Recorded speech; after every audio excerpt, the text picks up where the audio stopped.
18 तारीख दूसरा महीना 2022 12:40 रात्रि के समय वर्षिप के दौरान परमेश्वर की आत्मा ने मेरी अगुवाई की और मैं आत्मा में देखा कि चोरी करने वाले दुष्ट आत्माएं, लूट कर ले जाने वाले दुष्ट आत्माएं, झपटने वाले दुष्ट आत्माएं, नष्ट करने वाले दुष्ट आत्माएं परमेश्वर के लोगों के विरुद्ध में और मनुष्य के विरुद्ध में वो फंदा लगा रहे हैं, जाल फैला रहे हैं।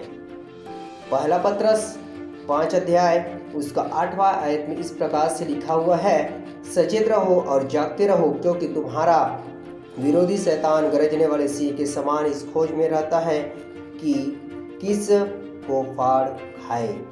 हर एक को वो खोजता रहता है।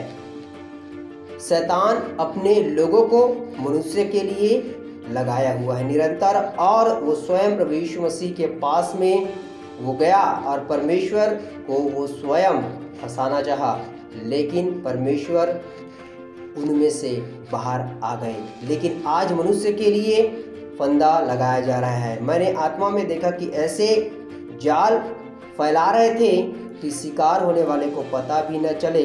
पग पग में, हर कदम में कहीं न कहीं जाके फंसे, ऐसा वो फंदा लगा रहे हैं।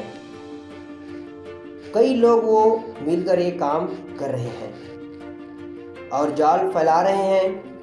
लोगों को पता भी नहीं चलेगा कि वो उसमें फंस जाएंगे। जाल फैलाने का अर्थ क्या होता है? जैसे मछली को जाल फैलाया जाता है और फंदा लगाया जाता है और उसको दाना डाला जाता है और वो दाना खाने के लिए वो आ जाता है और फंस जाता है। और पक्षी को भी दाना डालकर उसे फंदे में फंसाया जाता है, और जब वो फंस जाता है तब वो क्या उसका हालत होता है आप जानते हैं। आदमी को भी आज फंसाया जा रहा है। मेरे प्रियो, आप ध्यान से सुनेंगे।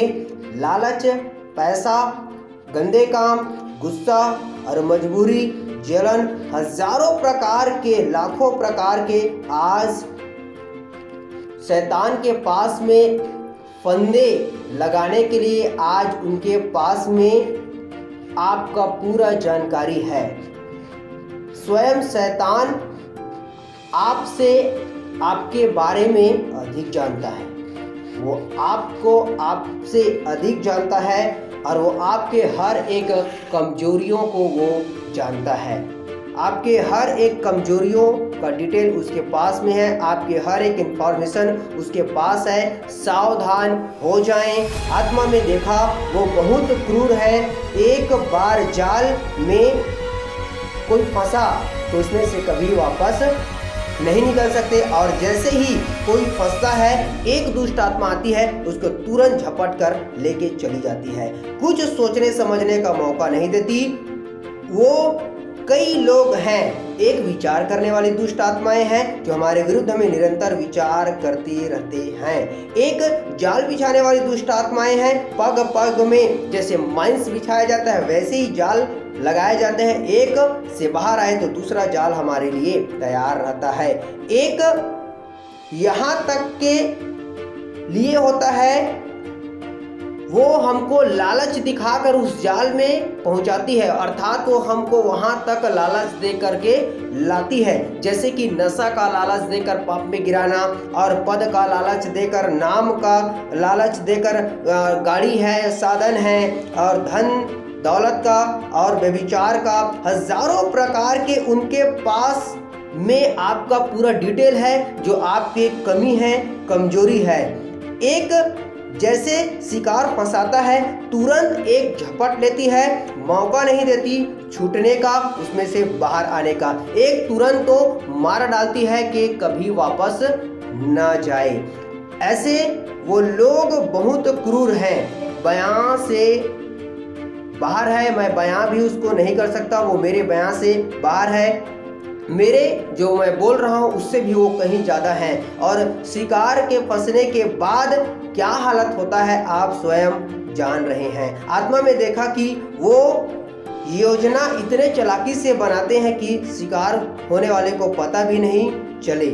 आपको लगेगा कि उसे छूकर हम आ जाएंगे। आज मछली को लगता है कि उसे छूकर आ जाएंगे, लेकिन वो फंस जाता है। दाना खाकर आ जाएंगे, फंस जाता है। चिड़िया दाना खाकर आ जाऊंगी, लेकिन वो फंस जाती है। वैसे ही मनुष्य को लगता है मैं इसमें से पार हो जाऊंगा, लेकिन ये भूल है। सावधान हो जाएं, उसमें फंसना निश्चय है।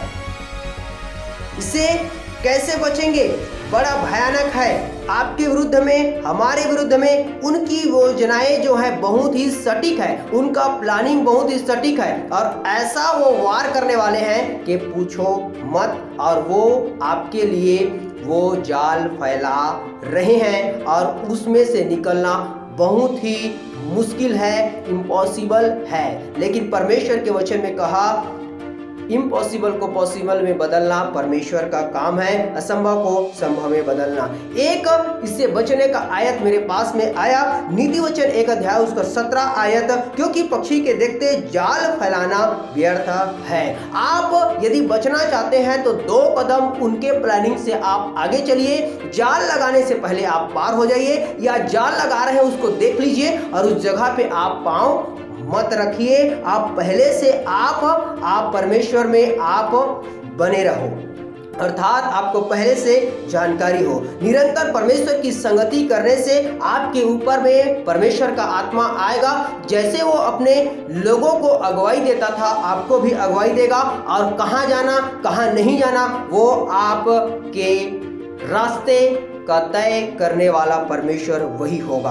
आप सावधान हो जाइए, आपके लिए सेनाएं उठ खड़ी हुई हैं। इसे मैंने आत्मा में देखा, इसे YouTube पर भी मैं अपलोड करने वाला हूं, उसको आप ध्यान से सुन लीजिएगा। परमेश्वर आप सबको बचाए, प्रोटेक्ट करे, और निरंतर आप परमेश्वर की संगति में बने रहिए। यदि आपको कोई सिखाने वाले नहीं है तो आप हमारे glory to God Jesus Christ ministry online church online कलीसिया को आप सब्सक्राइब कर ले। हमारे व्हाट्सएप पेज से आप जुड़ जाएं, इसमें निरंतर गूगल मीट के माध्यम से सभाएं हो रही हैं, और आप निरंतर संगति को प्राप्त कर सकते हैं। ये परमेश्वर के आत्मा के अगुवाई के अनुसार मैंने देखा, आपको बताया। आपका निर्णय, आपका जीवन आपके हाथ में है। परमेश्वर आपको आशीषित करे, ब्लेस करे, हम ईश्वर के नाम से मांगते हैं। सुनने वाले लोग परमेश्वर के नाम से बचने पाए, हम प्रार्थना करते हैं, ईश्वर के नाम से मांगते हैं, आमीन।